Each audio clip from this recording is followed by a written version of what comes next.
kami. Punta kaming Saigon. Ano pa kami? Transit.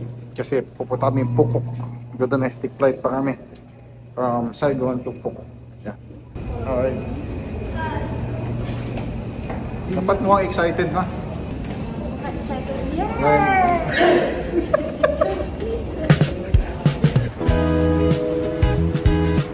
Haba no pila sa immigration. Yan, so kalabas lang namin ng international terminal. So lilipat kami ng domestic terminal. Ayun. Yan guys, waiting kami. 3 AM pa daw magtubok. Kami ngayon sa entrance ng domestic. Ayan guys, so nandito na kami sa domestic boarding gate. Ang puntang Phuket.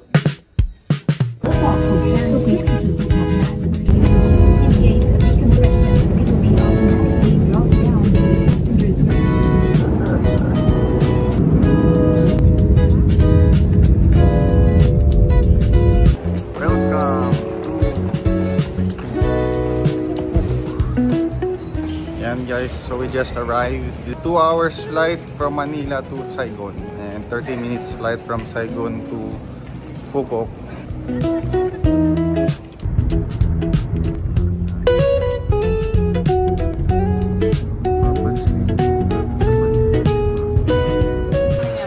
Just arrived in the hotel. Yan guys, sumakay kami ng bogie. Ginalo. Hi. Nangarap kami ng kakainan namin.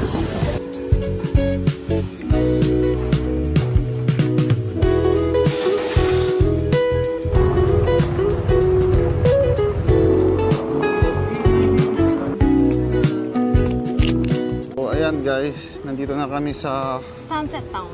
Sunset Town, Phuket. And it's very amazing kasi yung kanyang architecture is mostly European inspired talaga. Pero nasa Asia ka lang. Actually pagdating ko dito, para talaga siyang Europe. Ang pansin ko lang, wala halos Pilipino ako nakikita.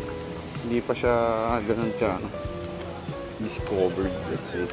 Guys, may bumblebee dito. So guys, dito kami nakakuha ng Airbnb namin sa building na to.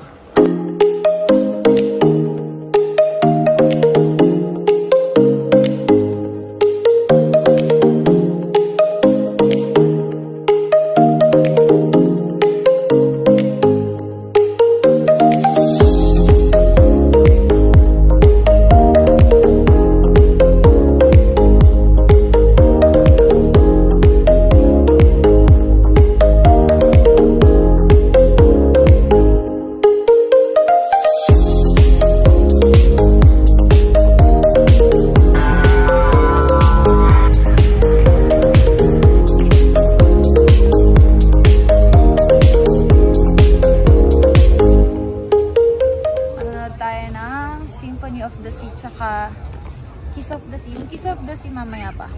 Doon yun. Ano yung hawak mo, ma? Ano to? Don. Milyonaryo na ako. 8 million!